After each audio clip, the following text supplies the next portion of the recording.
Jai Gurudev. Question.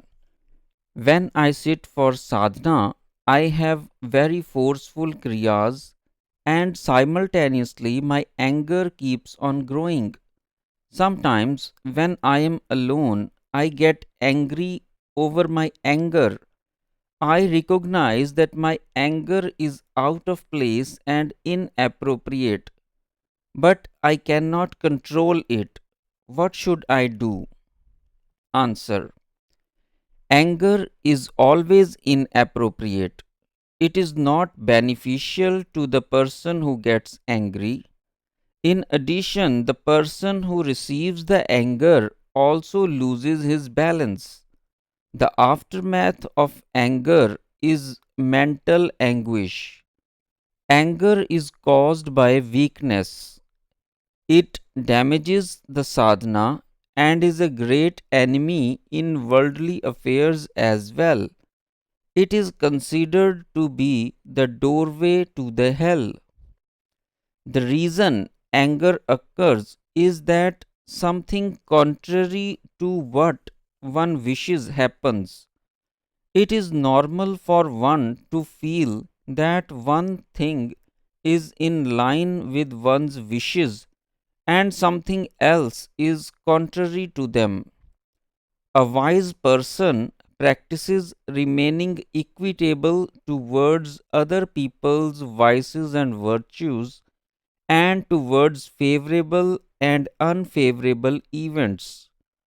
Attaining and retaining equanimity is the goal of one's spiritual pursuit. One must also develop the habit of remaining indifferent towards personal pleasures. Anger should be made an occasion for laughing, which would benefit both parties. Silence and forgiveness are the two opponents of anger. A spiritual aspirant must understand the other person's perspective and consider what he would have done in similar circumstances. A person who has received Shaktipat must pray to Shakti, who is all knowing. She will remove all weaknesses. Question. Some aspirants understand what sadhana is and what the ultimate goal is. They do efforts towards their spiritual goal, but I have rarely seen the advancement that one would expect to result. Why is that the case? Answer. Sadhana is the path to reach the final spiritual goal. On the way, various obstacles, one's accumulated sanskars, friends, family, and other influences, and one's job can be either a hindrance or a help. Generally, aspirants are greatly affected by these factors. Their mind is so preoccupied with external activities, their progress becomes stagnant. Past impressions are the main cause of this. The best way to weaken those impressions is surrender to God and the awakened Shakti. Aspirants are so involved with their family, social and political issues, and other attachments, their chit is always busy dealing with them. Being addicted to newspaper is very harmful for the aspirants. The news and the futuristic plans of the political leaders disturb the balance of the mind. I am not saying that one should become totally unaware of worldly affairs. Rather, one must not be affected by them.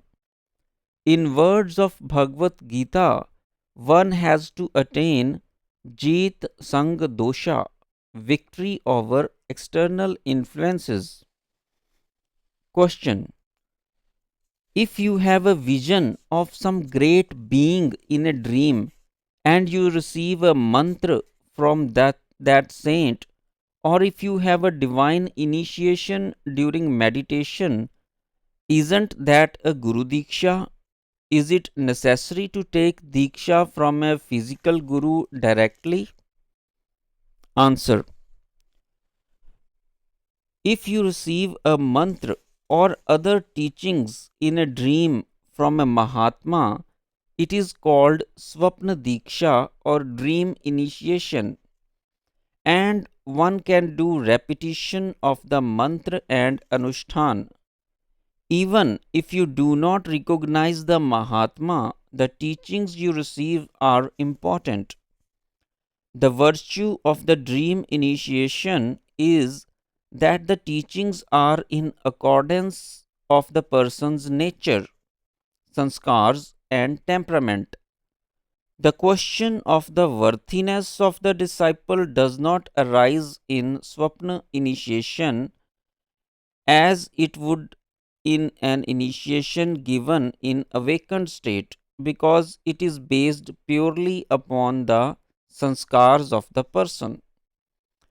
If you receive an initiation during meditation, that is even more important. Diksha given by a devta or a siddh is called divine diksha. Those who receive diksha in a dream or in meditation are very lucky indeed. It is evident that the person has been doing sadhana for many lifetimes. There are two different opinions as to whether one needs diksha from a physical guru. Some people believe that diksha received during a dream or meditation is most effective. Therefore, there is no need for diksha from a live Mahatma.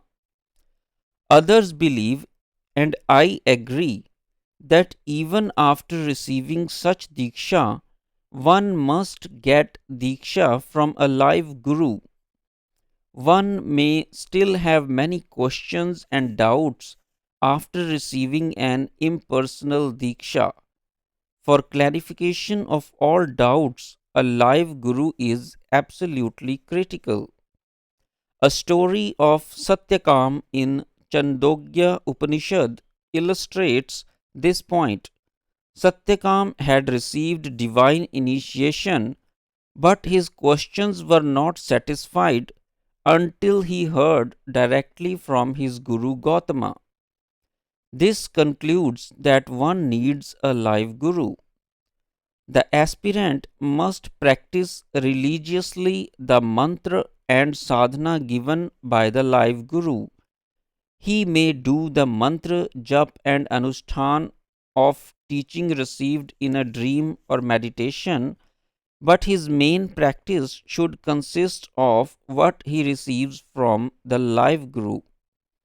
This is especially true for aspirants following the path of Siddha Mahayog, because their spiritual progress depends on the Guru's grace, the compassion of awakened Shakti, and their own sanskars. As with the other paths, the decision on the appropriate sadhana for each individual is decided by awakened Shakti herself rather than being made on an intellectual basis. Jai Gurudev.